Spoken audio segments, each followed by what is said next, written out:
नमस्कार विद्यार्थी मित्रांनो, मी रुपाली देवरमणी इयत्ता 12वी इतिहास विषयाबद्दल माहिती पाहत आहोत। प्रकरण 11वा बदलता भारत भाग 1 या विषयी आपण माहिती पाहणार आहोत। तर 1990 पासून भारताने विविध क्षेत्रात केलेली प्रगती ही या पाठाची मध्यवर्ती कल्पना आहे।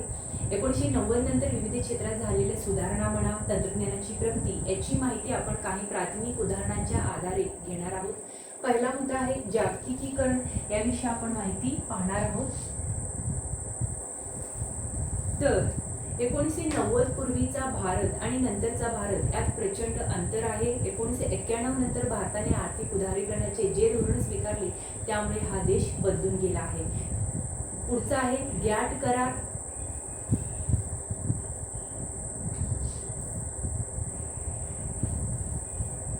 दुसऱ्या महायुद्धाच्या काळात अनेक राष्ट्रांनी स्वराष्ट्राच्या व्यापारी हितासाठी संरक्षक कर किंवा जकातीचे धोरण स्वीकारले होते, त्यामुळे व्यापारात घट झाली। या समस्येवर विचारविनिमय करण्यासाठी क्युबामध्ये 56 राष्ट्रांची बैठक झाली। या बैठकीत आंतरराष्ट्रीय व्यापाराशी संबंधित समस्या सोडवण्यासाठी एक कायमस्वरूपी आंतरराष्ट्रीय व्यापार संघटना स्थापण्याचे ठरले। 1947च्या जिनिव्हा परिषदात जो करार झाला तो गॅट करार म्हणून ओळखला जातो। हा करार म्हणजे जगातील पहिला बहुउद्देशीय व्यापारी करार होय। या करारानुसार उत्पादन आणि विनिमय या मार्गाद्वारे आर्थिक विकास करणे, परममित्र राष्ट्रोचित व्यवहार, मोस्ट फेवर्ड नेशन्स ट्रीटमेंट करणे या गोष्टींना प्राधान्य देण्यात आले होते। गॅट करारानुसार दरवर्षी जिनिव्हा येथे या संघटनेचे अधिवेशन भरत असे। या अधिवेशनात सभासद देशाचे प्रतिनिधी उपस्थित राहत। प्रत्येक देशाला एक मत होते। आंतरराष्ट्रीय व्यापारातील अडीअडचणींविषयी या अधिवेशनात चर्चा होऊन निर्णय घेतले जायचे। गॅटचे रूपांतर पुढे जागतिक व्यापार संघटनेत झालेले आहे। पुढचा आहे जागतिक व्यापार संघटना। त्यालाच काय म्हटलं जातं? वर्ल्ड ट्रेड ऑर्गनायझेशन असं म्हटलं जातं। संपूर्ण देश व्यापारासाठी खुले करणे या प्राथमिक उद्देशाने 1 जानेवारी 1995 रोजी जगातील 123 राष्ट्रांनी एक संघटना स्थापन केली। ही संघटना म्हणजे जागतिक व्यापार संघटना होय। भारताने जागतिक व्यापार संघटनेचे सभासदत्व स्वीकारले। मग WTOचे महासंचालक आर्थर डंकेल यांनी जागतिक व्यापार संघटनेच्या स्थापनेसाठी पायाभूत असणारा एक मसुदा तयार केला। हा मसुदा डंकेल प्रस्ताव म्हणून ओळखला जातो। सरकारी जकात आणि अन्य निर्बंधांपासून मुक्त व्यापार हा या मसुदेचा गाभा होता। यालाच उदारीकरण असे म्हणतात। सहभागी सदस्य राष्ट्रांनी एक नियमावली सर्वानुमते स्वीकारून आंतरराष्ट्रीय व्यापारास चालना देण्याचे सूत्र मान्य केले गेले। सुरुवातीला अनुदाने, आयात निर्यात, परकीय गुंतवणूक, संरक्षित क्षेत्रे, शेती, तंत्रज्ञान आणि सेवा क्षेत्र याविषयीच्या तरतुदी करण्यात आलेल्या आहेत। भारताने सदस्यत्व स्वीकारल्यानंतर आर्थिक प्रगतीवर भर दिला। या संदर्भात तत्कालीन प्रधानमंत्री PV नरसिंहराव, अर्थमंत्री मनमोहन सिंह यांचे योगदान मोलाचे होते। हे धोरण आणखी पुढे नेण्याचे कार्य प्रधानमंत्री अटल बिहारी वाजपेयी आणि त्यांच्यानंतरचे प्रधानमंत्री मनमोहन सिंह यांनी केले। या संघटनेच्या 2006 मध्ये प्रसिद्ध झालेल्या अहवालामध्ये भारताच्या वाढणाऱ्या आर्थिक विकास दराची नोंद विशेषत्वाने घेतली आहे। परकीय थेट गुंतवणुकीत वाढ, दारिद्र्य रेषेखालील लोकसंख्येच्या प्रमाणात झालेली घट, बालमृत्यूच्या संख्येमध्ये घट, साक्षरता, पिण्याचे पाणी, सांडपाणी या संदर्भातील सोयी सुविधांची वाढती उपलब्धता या गोष्टीची नोंदही या अहवालात आहे। आयात निर्बंध हटवणं, बौद्धिक मालमत्तेच्या अधिकारांबाबत सुधारणा, पेटंट कायद्यात सुधारणा या मार्गाद्वारे भारताने जागतिक अर्थकारणात स्वतःला जोडून घेतले आहे। पुढचा आहे विविध क्षेत्रातील बदल, याविषयी आपण माहिती पाहणार आहोत।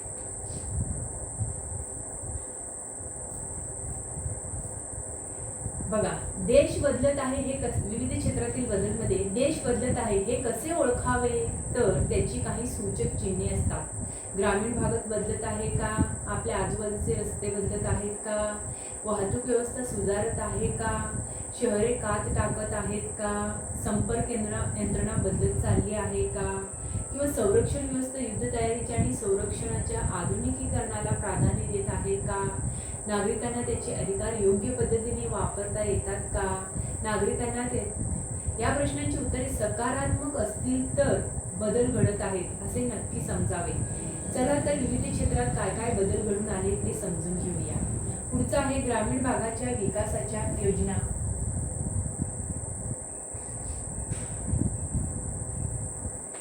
जागतिकीकरणाच्या रेट्यात ग्रामीण भागाकडे दुर्लक्ष होऊ नये, शहरे आणि ग्रामीण भाग यात विकासाचा असमतोल निर्माण होऊ नये म्हणून ग्रामीण विकासाच्या अनेक योजना सुरू करण्यात आलेल्या आहेत. या योजना सुरू करताना पूर्वीच्या काही योजनांचा आढावा घेऊन योजनांना नव्या योजनांची जोड देण्यात आली आहे. काही नव्या योजना नव्या योजनांमध्ये विलीन करण्यात आलेल्या आहेत. वाढत्या लोकसंख्येसाठी रोजगार निर्माण करणे हे सरकारपुढचे एक मोठे आव्हान आहे. सरकारने यासाठी ज्या उपाययोजना केल्या आहेत त्याची आपण थोडक्यात माहिती घेऊया. प्रधानमंत्री रोजगार योजना. सुशिक्षित तरुणांना रोजगार उपलब्ध करून देण्याच्या उद्देशाने वाणिज्य आणि उद्योग मंत्रालयाने 2 ऑक्टोबर 1993 रोजी ही योजना सुरू केली. या योजनेत शहरी व ग्रामीण तरुणांना रोजगार व उद्योगाच्या संधी उपलब्ध करून देण्यात आल्या.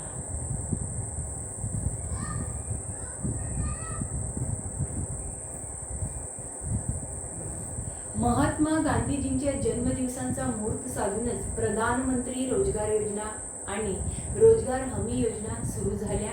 रोजगार हमी योजनेमध्ये कृषी क्षेत्रातील बेरोजगारांना रोजगाराची हमी देण्यात आली होती. शेतीचे काम नसेल त्या दिवसांमध्ये जो मागेल त्याला काम देणे हाच या योजनेचा उद्देश होता. सुरुवातीला भारतातील 257 जिल्ह्यांमधून ही योजना सुरू झाली. दारिद्र्य रेषेखाली प्रत्येक गरजू कुटुंबातील 2 तरुणांना 100 दिवस रोजगार उपलब्ध करून देण्याचे उद्दिष्ट ठरवण्यात आले. डिसेंबर 2001 मध्ये ही योजना ग्रामीण रोजगार योजनेत विलीन करण्यात आली. 1998 मध्ये शेतकऱ्यांना अडीअडचणीच्या वेळी आधार मिळावा म्हणून किसान क्रेडिट कार्ड योजना सुरू झाली. शेतकऱ्यांना शेतीसाठी आवश्यक असणाऱ्या वस्तू विकत घेण्यासाठी निधी उपलब्ध व्हावा यासाठी ही योजना सुरू झाली. पुढे कार्डधारक शेतकऱ्यांसाठी अपघात विमा सुविधा सुरू झाली. पुढचा आहे सुवर्ण जयंती आणि ग्रामीण स्वयंरोजगार योजना. सुवर्ण जयंती आणि ग्रामीण स्वयंरोजगार योजना 1999 मध्ये आहे. तर 1999 मध्ये ही योजना सुरू करण्यात आली. एकात्मिक ग्रामीण विकास योजना स्वयंरोजगारासाठी ग्रामीण युवकांकरता प्रशिक्षण कार्यक्रम म्हणा, ग्रामीण महिला व बाल विकास कार्यक्रम म्हणा, ग्रामीण कारागिरांना आधुनिक अवजारांचा वाटपांचा कार्यक्रम म्हणा, गंगा कल्याण योजना, 10 लाख विहिरी खोदण्याची योजना अशा सर्व योजना एकत्र करण्यात येऊन वरील योजना सुरू करण्यात आलेली आहे. 2005-06 मध्ये या योजनेचे 12,07,000 लाभार्थी होते. पुढचा आहे जवाहर ग्राम समृद्धी योजनेविषयी आपल्याला माहिती पाहायचं आहे.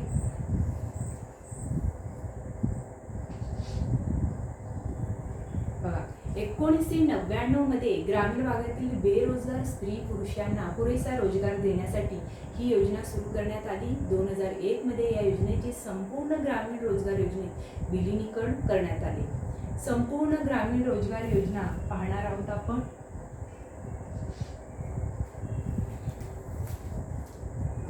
रोजगार आश्वासन योजना आणि जवाहर ग्राम समृद्धी योजना यांचे विलीनीकरण करून 2001 मध्ये ही योजना सुरू झाली.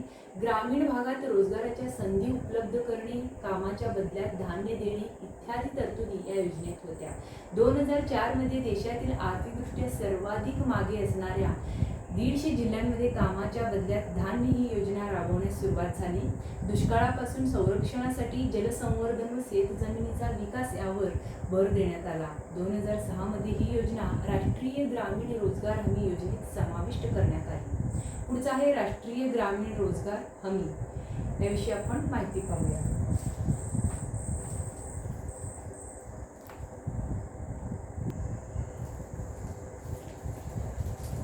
तर पुढचा आहे राष्ट्रीय ग्रामीण रोजगार हमी विषयी आपण माहिती पाहणार आहोत.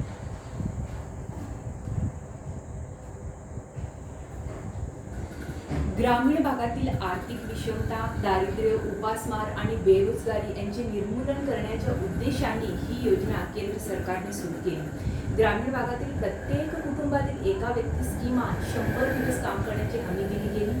2008 पर्यंत भारतातील सुमारे 350 जिल्ह्यात ही योजना सुरू झाली.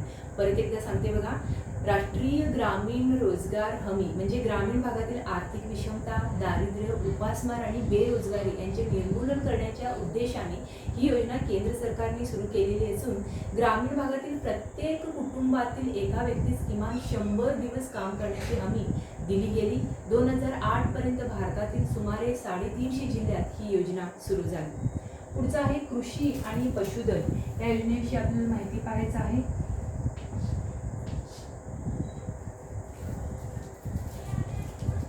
बदलत्या भारताबरोबरच कृषी क्षेत्र ही बदलत आहे. 2011च्या जनगणनेनुसार भारतातील एकूण लोकसंख्येपैकी 54% आसपासची लोकसंख्या कृषी आणि कृषी क्षेत्राशी संबंधित निगडीत आहे. म्हणजे मृदा स्वास्थ्य कार्ड योजनाद्वारे सॉइल हेल्थ कार्ड स्कीम म्हणजे मृदा स्वास्थ्य कार्ड योजनाद्वारे जमिनीची सुपीकता वाढवावी, उत्पादन वाढवावे हे उद्दिष्ट आहे. प्रधानमंत्री कृषी सिंचन योजनेअंतर्गत प्रधानमंत्री कृषी सिंचन योजना अंतर्गत कृषीसाठी पाण्याची उपलब्धता करून देणे, सिंचनासाठी अधिकाधिक सुविधा उपलब्ध करून देणे यालाच प्राधान्य दिले आहे. कृषी विकास योजनेअंतर्गत सेंद्रिय शेती आणि शेतकऱ्याचे उत्पन्न वाढवणे हा उद्देश आहे. मग प्रधानमंत्री पीक विमा योजनेअंतर्गत शेतकऱ्याचे कल्याण साधण्याचा प्रयत्न करण्यात येत आहे. पशुपालन, डेअरी, मत्स्य विभाग, कृषी संशोधन व शिक्षणावर भर देण्यात येत आहे. कृषी सहकार आणि शेतकरी कल्याण असा त्रिसूत्री कार्यक्रम राबवण्यावर भर देण्यात आला. 2007 मध्ये शेतकऱ्यांसाठी एक राष्ट्रीय धोरण आखण्यात आले. कृषीसाठी ज्या विविध योजना तयार करण्यात आल्या त्यांचे दृश्य परिणाम हळूहळू दिसू लागले आहेत. पीक विमा योजनेअंतर्गत नैसर्गिक संकटे, कीटकनाशके, आजारपण, प्रतिकूल हवामान यामुळे पीक नष्ट झाल्यास शेतकऱ्यांना नुकसान भरपाई देण्याची सोय झाली. भारतीय कृषी संशोधन परिषदेच्या माध्यमातून कृषी विज्ञान केंद्रांना प्रोत्साहन देण्यात येत आहे. कृषी विषयक प्रदर्शनांच्या माध्यमातून शेतकऱ्यांपर्यंत नवे तंत्रज्ञान, शेतीतील नवनवे प्रयोग पोहोचवण्यात येत आहेत. देशी वाणांची बीजे आणि देशी गोवंश यांना प्राधान्य दिले आहे. शेळी व या पाळीव प्राण्यांसंदर्भात अखिल भारतीय पातळीवर संशोधन करण्यात आले. आदिवासी पाड्यांमध्ये लोकांचे दैनंदिन जीवनमान सुधारण्यासाठी शेळी या पाळीव प्राण्याच्या संगोपनावर लक्ष केंद्रित करण्यात येत आहे.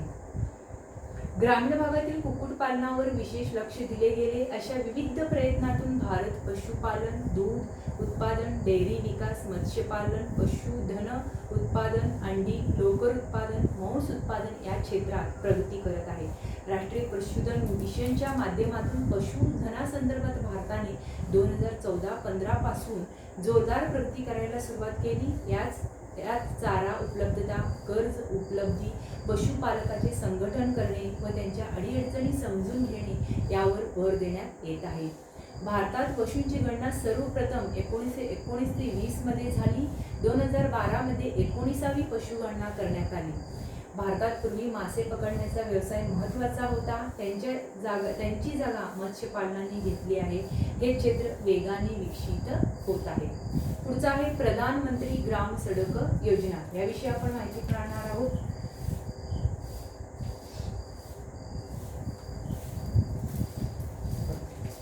दोन 2000 मध्ये ग्रामीण भागाच्या विकासात पक्क्या रस्त्याचे महत्त्व जाणून केंद्र सरकारने प्रधानमंत्री ग्राम सडक योजना सुरू केली.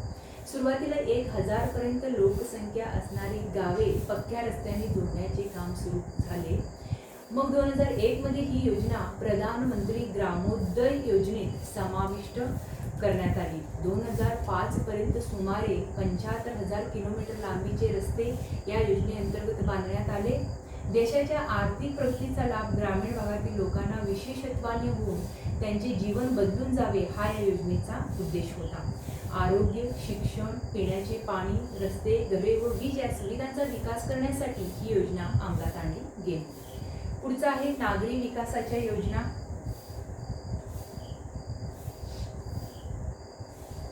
बघा, त्यामध्ये आहे जवाहरलाल नेहरू नागरी राष्ट्रीय पुनरुत्थान मिशन. जवाहरलाल नेहरू नागरी राष्ट्रीय पुनरुत्थान मिशन याविषयी आपण माहिती पाहणार आहोत. ही शहरांचा चेहरामोहरा बदलणारी योजना 2005 मध्ये सुरू झाली. या योजनेतून देशातील प्रमुख रस्ते, सार्वजनिक वाहतूक म्हणा, पाणी पुरवठा, सांडपाणी व मलनिस्सारण व्यवस्था, गरीब वस्ती विकास सुधारणा कार्यक्रमांना चालना देण्यात आली. पुढचा आहे सुवर्ण चतुष्कोन योजना हे आपण पाहणार आहोत. बघा, 1998 मध्ये केंद्र सरकारने दिल्ली, मुंबई, चेन्नई, कोलकाता या 4 शहरांना जोडणाऱ्या महामार्गाच्या योजनांची घोषणा केली. राष्ट्रीय महामार्ग प्राधिकरणाच्या माध्यमातून ही योजना राबविण्याचे ठरले. देशाच्या 4ही भागांना जोडणारे 2 महामार्ग विकसित करणे, देशातील महत्त्वाच्या बंदरांपर्यंत जलद वाहतुकीच्या सोयी करणे इत्यादी कामांचा वरील योजनेत समावेश होता. जानेवारी 2008 पर्यंत एकूण 7,300 किलोमीटर लांबीच्या महामार्गाचे जवळपास 1/4 काम पूर्ण होऊन या योजनेने गती घेतली आहे.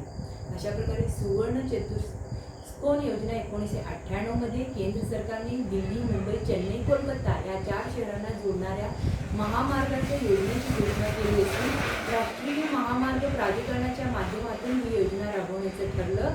देशाच्या 4ही भागांना जोडणारे हे महामार्ग विकसित करणे, देशातील महत्त्वाच्या बंदरांपर्यंत जलद वाहतुकीच्या सोयी करणे इत्यादी कामांचा वरील योजनेत समावेश होता. जानेवारी 2008 पर्यंत एकूण 7,300 किलोमीटर लांबीच्या महामार्गाचे जवळपास 1/4 काम पूर्ण होऊन या योजनेने गती घेतली आहे. पुढचा आहे मेट्रो रेल्वे.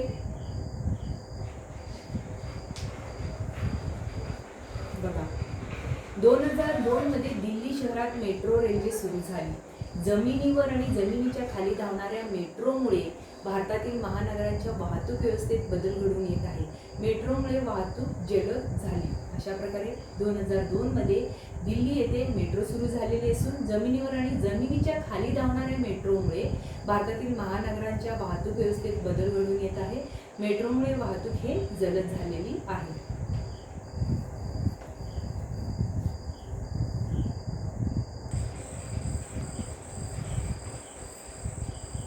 तर पुढचा आहे संपर्क साधने. संपर्क साधनांमध्ये पहिला आहे टपाल खाते. तर इसवी सन 1766 मध्ये इंग्रजांनी भारतात टपाल खाते सुरू केले. त्याला आता 2.5 शतके उलटून गेली आहेत. एकेकाळी फक्त पत्रांची देवाणघेवाण करणाऱ्या पोस्टाने 21व्या शतकात कात टाकली आहे. पोस्टाने आर्थिक क्षेत्रात सुद्धा पदार्पण केले आहे. पोस्टाच्या वतीने बचत खाते, मुदत ठेवी, सार्वजनिक भविष्य निर्वाह निधी PPF म्हटलं जातं त्याला, किसान विकास पत्र, सुकन्या समृद्धी खाते इत्यादी योजना राबवल्या जातात. यासाठी ऑगस्ट 2018 पर्यंत 23,557 पोस्ट ऑफिसेसचे रूपांतर कोअर बँकिंग सोल्युशन मध्ये करण्यात आलं. ऑटोमेटेड टेलर मशीन ATM सुरू करण्यात आली. युनिट ट्रस्ट ऑफ इंडियाची म्युच्युअल फंड संबंधित उत्पादने ग्राहकांसाठी पोस्ट ऑफिसेसमधून उपलब्ध करून देण्यात आली आहेत. म्हणजे परदेशातून भारतात एखाद्या व्यक्तीला पैसे पाठवण्याच्या यंत्रणेत पोस्ट खाते महत्त्वाची भूमिका बजावत आहे. पुढचा आहे स्पीड पोस्ट. याविषयी आपण माहिती पाहणार आहोत. टपाल खाते झालं, स्पीड पोस्ट याविषयी माहिती पाहूया. तर या सेवेने पोस्टाचा चेहरा मोहरा बदलला आहे.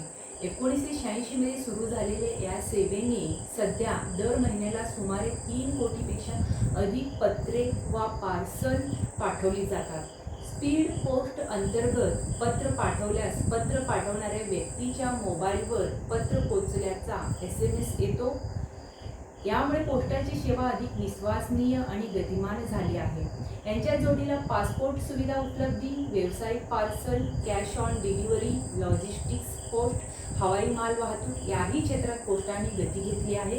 पूर्वी मोठ्या प्रमाणावर वस्तू, पत्रे, छापील मजकूर पाठवताना पत्र घडी घालून पाकिटात टाकणे, पाकिट चिकटवणे, पत्ता चिकटवणे इत्यादी कामे करावी लागत. आता पोस्ट खाते या सर्व गोष्टी स्वतःच ज्यादा शुल्क आकारून करू लागले आहे. त्यामुळे पोस्टाचा व्यवसाय वाढला आहे. 1,55,000 पोस्ट ऑफिसेसच्या माध्यमातून विविध बिले, राख्या, दिवाळी, शुभेच्छा पत्रे इत्यादी सुविधा पुरवल्या जात आहेत. ऋषिकेश व गंगोत्री येथून गंगाजल उपलब्ध करून ते ग्राहकांपर्यंत पोहोचवण्याची व्यवस्था 2016 पासून सुरू झाली आहे. यांच्याच जोडीला स्वतःचे छायाचित्र वापरून स्टॅम्प तयार करणे, नवीन तिकिटे विक्रीसाठी उपलब्ध करून देणे, तिकिटे संग्राहकांसाठी विशेष योजना राबवणे यासाठी 80 पोस्ट ऑफिसमधून पोस्ट शॉप योजना सुरू करण्यात आली आहे. बघा, माहिती मिळवूयामध्ये आपण हे वाचू शकतो की पोस्ट ऑफिस प्रमुखाची मुलाखत घेऊन माहिती मिळवू शकता. शिवाय सार्वभौम सुवर्ण रोखे म्हणा, electronic Indian postal order, E डाकघर, ई डाक, E payment portal, mobile app इत्यादींची सेवांची माहिती आपण जाणून घेऊ शकता. बघा, टपाल तिकीट संग्राहकाकडे टपाल खाते लक्ष देते. टपाल तिकिटे गोळा करणे हा आंतरराष्ट्रीय पातळीवरील एक मोठा छंद आहे. मग संग्राहकांसाठी कमी संख्येत उत्कृष्ट कलात्मक दृष्टीची तिकिटे छापली जातात. एप्रिल 2017 ते मार्च 2018 या वर्षात पोस्ट विभागाने विविध विषयाशी संबंधित 50 तिकिटे छापली.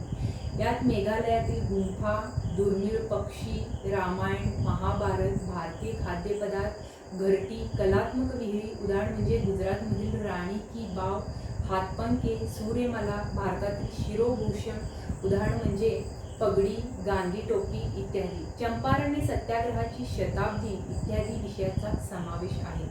वेगवेगळ्या 40 देशात भारतीय दूतावासांच्या माध्यमातून रामायणासंदर्भातील तिकिटे प्रकाशित करण्यात आले आहेत. पुढचा आहे अर्थक्षेत्र. याविषयी आपण माहिती पाहणार आहोत.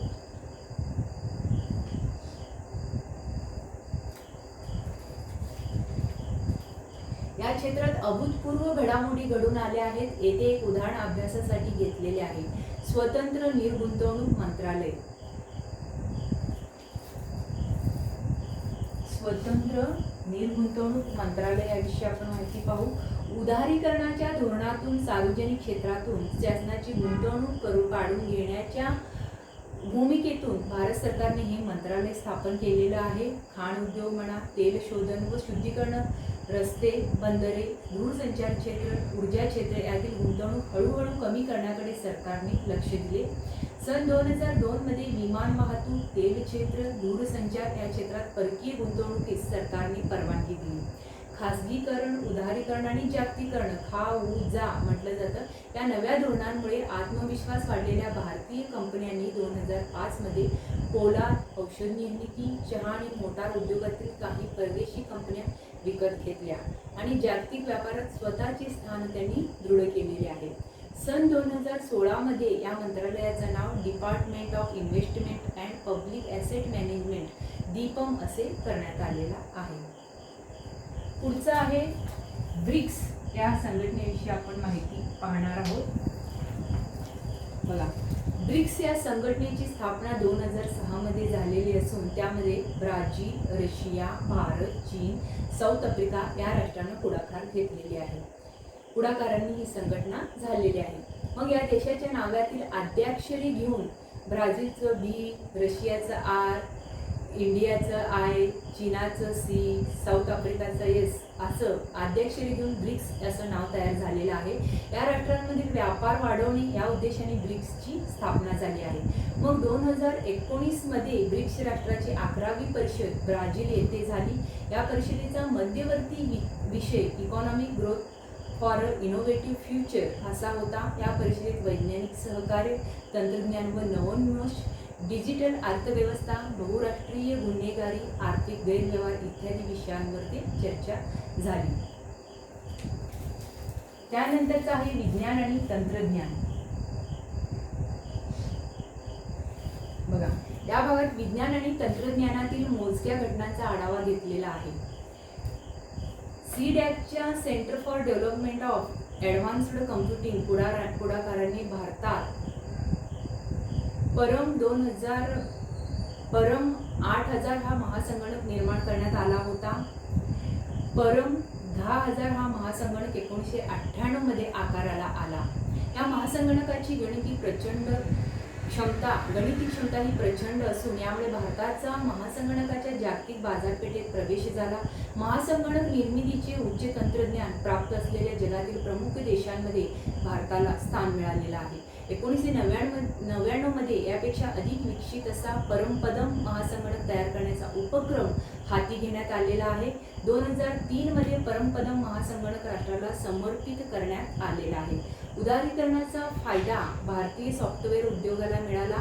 केंद्र सरकारचे सॉफ्टवेअर क्षेत्राच्या विकासासाठीचे अनुकूल धोरण म्हणा, उद्योजकांची दूरदृष्टी म्हणा, संगणक आणि माहिती तंत्रज्ञानाचा भारतवर झालेला प्रसार, इंग्रजी भाषेवर प्रभुत्व असणारे कुशल संगणक अभियंते यांच्यामुळे 1995-96 मध्ये भारताच्या एकूण निर्यातीत सॉफ्टवेअर क्षेत्राचा वाटा 3.2% होता. ते 2005 नंतर 25% काय झालेला आहे, अधिक झालेला आहे. 1995 मध्ये भारतातील प्रमुख महानगरात इंटरनेट सेवा सुरू झाली. 2004 मध्ये टाटा कन्सल्टन्सी सर्व्हिसेस ही कंपनी सॉफ्टवेअर सेवा पुरवणारी आशियातील सर्वात मोठी कंपनी ठरली. पुणे आणि बंगळूर ही माहिती तंत्रज्ञान उद्योगाची विशेष केंद्रे म्हणून प्रसिद्धीला आली. भारतातील आंतरजाल तंत्राचा उपयोग करणाऱ्यांच्या संख्येमध्ये लक्षणीय वाढ होत आहे. माहिती तंत्रज्ञान क्षेत्रातील भारतीय अभियंत्यांना जगभर वाढती मागणी आहे. अशा प्रकारे विज्ञानाच्या क्षेत्रात आपली अण्वस्त्र सज्जता सिद्ध करण्यासाठी भारताने राजस्थानमधील पोखरण येथे 2 वेळा अणुस्फोट चाचणी केली. समुद्रकिनारे आणि हवामान याविषयी उपयोगी माहिती गोळा करण्यासाठी ओशन सॅट या भारताच्या उपग्रहाचे ध्रुवीय कक्षेत पदार्पण झाले. अशा प्रकारे 2000 मध्ये दूरध्वनी सेवा, सेल्युलर फोन, इंटरनेट, ब्रॉडबँड सेवा देण्यासाठी भारत संचार निगम लिमिटेड या कंपनीची काय झालेली आहे, स्थापना झालेली आहे. त्यालाच BSNL असं म्हटलं जातं. बघा, 2007 मध्ये भारताने अवकाश संशोधनातील एका नव्या क्षेत्रात पदार्पण केले. इटलीचा उपग्रह भारताने व्यापारी तत्वावर अंतराळात सोडला. हे काम मिळवण्यासाठी अन्य राष्ट्रांनी चढ्या दराने किंमत आकारली होती. भारताने वाजवी किंमत आकारून हे काम केले. तरीही भारताला या व्यवहारातून नफा मिळाला. व्यापारी तत्वावर काम करण्यापूर्वी भारताने अर्जेंटिना, बेल्जियम, दक्षिण कोरिया, इंडोनेशिया आणि जर्मनी या देशाचे उपग्रह अंतराळात सोडले होते. 2008 मध्ये भारताने प्रक्षेपित केलेल्या चंद्रयान 1 या उपग्रहाद्वारे चंद्रावर पाण्याचे पुरावे सापडलेले आहेत. त्यानंतर मंगळयान आणि चंद्रयान 2 हे उपग्रह त्यांनी सोडलेले आहेत. पुढचा आहे संरक्षण विषयक घडामोडी आपण पाहणार आहोत. बघा, 1999 मध्ये पाकिस्तानने काश्मीरमध्ये घुसखोरी केली. या घुसखोरीतून भारत-पाकिस्तान युद्ध सुरू झालेले आहे. हे युद्ध प्रामुख्याने कारगिल द्रास भागात घडले. त्यामुळे या युद्धास कारगिल युद्ध असे म्हणतात. ऑपरेशन विजय या मोहिमे अंतर्गत भारताने पाकिस्तानला नमवले. या युद्धाच्या निमित्ताने लष्कराच्या आधुनिकीकरणावर भर देण्याची गरज निर्माण झाली. लष्कराचे आधुनिकीकरण, शस्त्रास्त्र सज्जता, सैनिकांचे प्रशिक्षण या संदर्भात अधिक जागरूकता आली. 2009 मध्ये भारताने अण्वस्त्र वाहून नेणाऱ्या अरिहत या पाणबुडाची निर्मिती केली. ही भारतातील पहिली अत्याधुनिक अशी अण्वस्त्र वाहतूक पाणबुडी होय. अशा पाणबुडीची निर्मिती करण्याचे तंत्रज्ञान साध्य करणारा भारत हा जगातील 6वा देश ठरला. या प्रकल्पात सरकारने खाजगी उद्योजकांची सुद्धा मदत घेतली होती. पुढील काळात भारताने संरक्षण क्षेत्रात स्वदेशी मेक इन इंडिया म्हटलं जातं तंत्रज्ञान वापरणे, स्वदेशी तंत्रज्ञान वापरणे, सैन्यात महिला अधिकाऱ्यांची भरती याकडे लक्ष दिले. यांच्या जोडीला भारताने विविध देशाच्या सैन्याबरोबर लष्करी सराव करण्यावर भर दिला आहे. अत्याधुनिक तंत्रज्ञानाचे देवाणघेवाण करणे, वसाहतवाद्यांविषयी मुकाबला करणे, स्वतःच्या क्षमता वाढवणे, दहशतवादाचा बिमोड करताना अत्याधुनिक तंत्रज्ञानाचा अधिकाधिक वापर कसा करता येईल यावर लक्ष केंद्रित करण्यात आले आहे. या धोरणातून भारत आणि ओमान देशाचे लष्कर यांच्यात हिमाचल प्रदेशातील बकलो येथे संयुक्त सराव झाला. नेपाळी सैन्याबरोबरच्या सरावात डोंगराळ भागात दहशतवाद्यांशी कसे लढावायचे यावर भर देण्यात आला. जम्मू काश्मीर रायफल्सचे सैनिकांनी मंगोलियाचे लष्कर यांच्यात संयुक्त सराव झाला.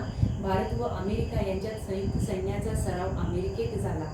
श्रीलंकेच्या सैन्याबरोबरचा संयुक्त सराव महाराष्ट्र राज्यातील पुणे शहरात आयोजित केला गेला.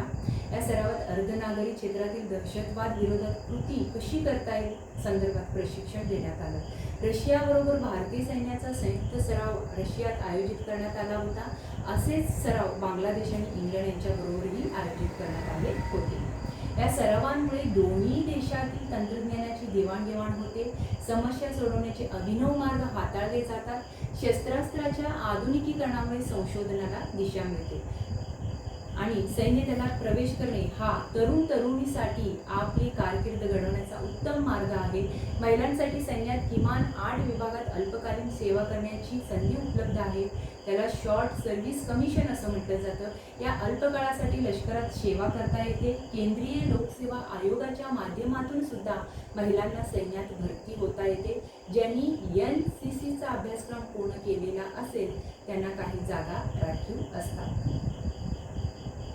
पुढचा आहे युवकांसंदर्भातील धोरण, याविषयी आपण माहिती पाहणार आहोत.